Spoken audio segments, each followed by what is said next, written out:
Совершенно очевидно, что страсти накаляются вокруг Ирана. Очевидно, что за последние недели, за последние дни напряженность вокруг Ирана достигла своего апогея. И это делается не случайно. У меня свое видение происходящих событий в связи с Ираном и вокруг Ирана. Совершенно очевидно, что вот на этом фланге антииранской борьбы Великобритания занимает одно из первых мест, и через Великобританию и Израиля практически Соединенные Штаты, находясь на шаг сзади, реализовывают свою стратегию по дестабилизации обстановки в Иране, о последующем изменении режима в этой стране. И доклад МАГАТЭ, и сам МАГАТЭ уже давно стал инструментом политического решения в руках Запада во главе с Соединенными Штатами. И совершенно очевидно, что глава этого агентства Аману не является уже самостоятельной фигурой, как и сама эта структура.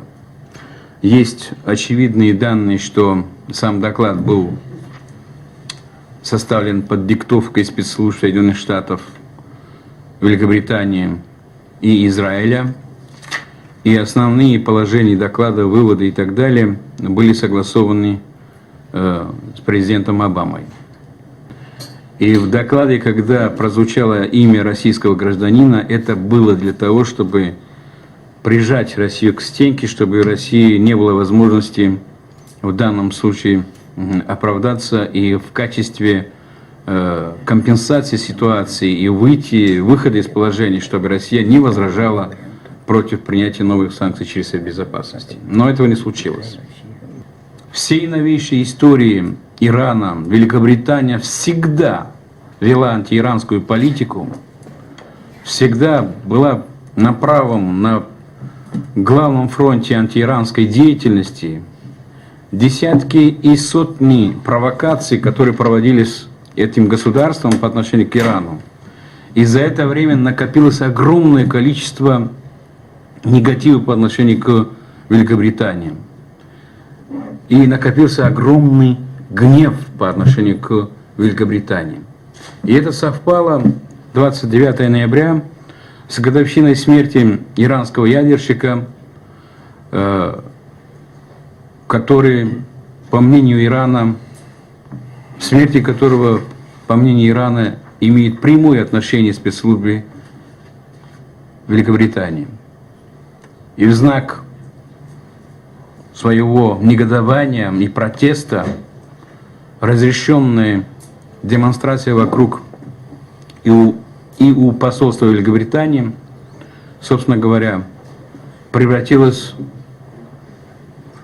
в некий подобие захвата английского посольства.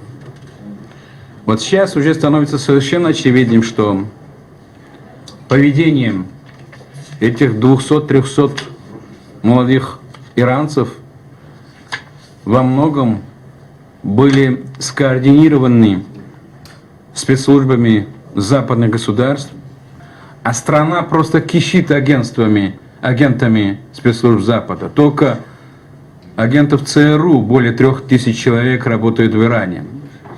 МИ-6 более 1000. А израильских агентов просто-напросто на каждом углу можно найти. Во многом они замаскированы тем, что это этнические иранцы, это афганцы, это арабы, это люди, которые из протестного электората, это люди, которые напрямую имеют отношение к оппозиции внутренней. И их сложно будет просто-напросто отличить от других. Плюс современные технологии по дестабилизации обстановки в стране. И это все позволило очень легко спровоцировать беспорядок и нарушение законов. Ирану совершенно неинтересно, чтобы еще раз, тем более в такой ситуации, Запад имел еще одну причину критиковать и ревизировать положение этой страны в правовом поле. И поэтому действия студентов абсолютно очевидно, что были спровоцированы, координированы и организованы спецслужбами Запада. От этого, кроме Запада, никто в Иране не выиграл. Выигравшие остались только западные государства, проигравший только Иран.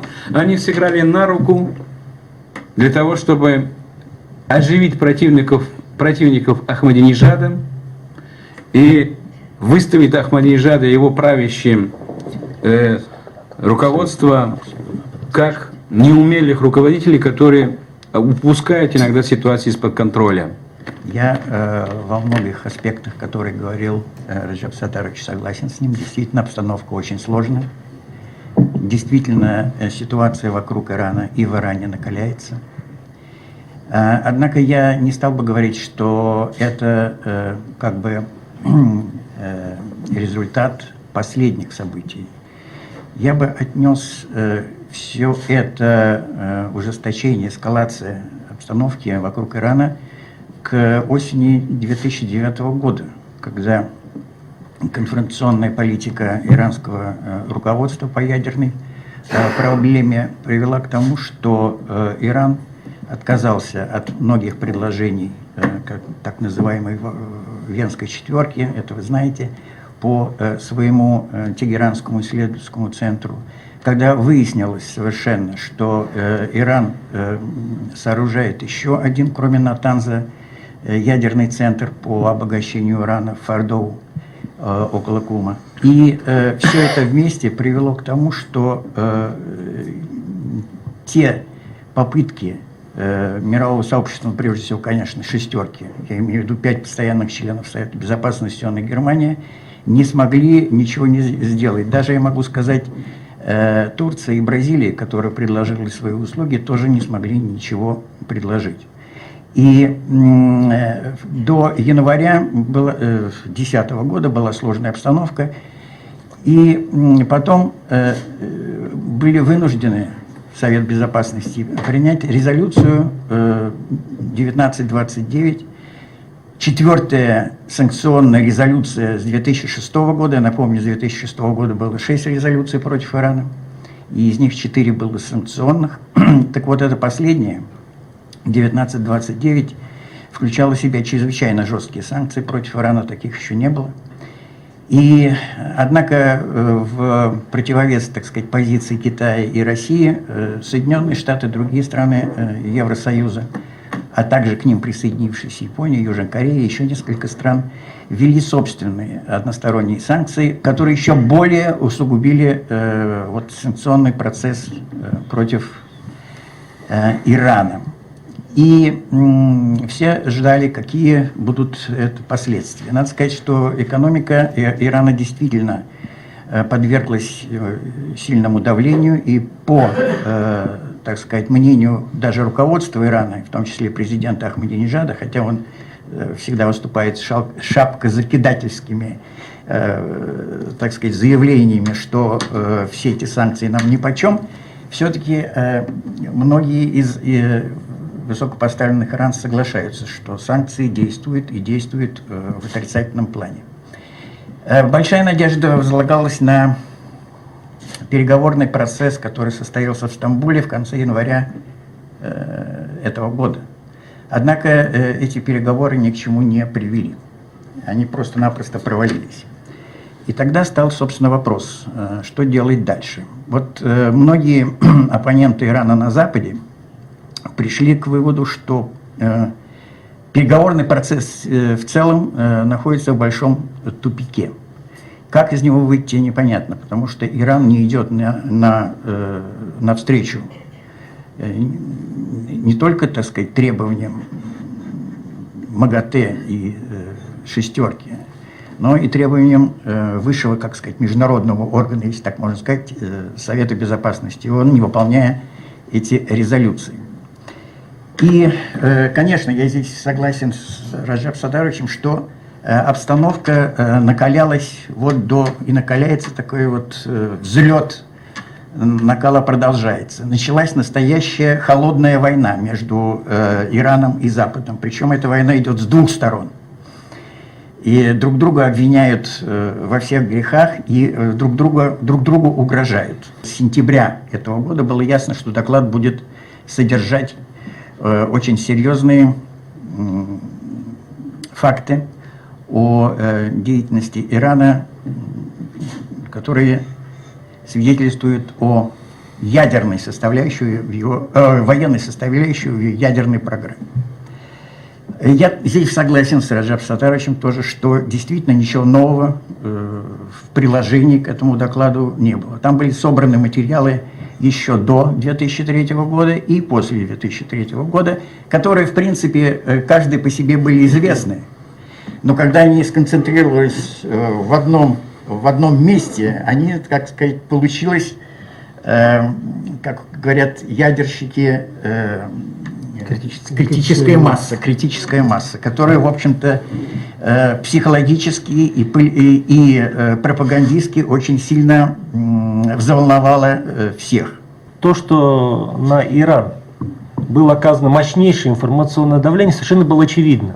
Но то, что произошло в последнее время в Иране, к сожалению, оно не является адекватным ответом и заставляет говорить о том, что, к сожалению, Исламская Республика Иран подключилась вот к усилению конфронтации.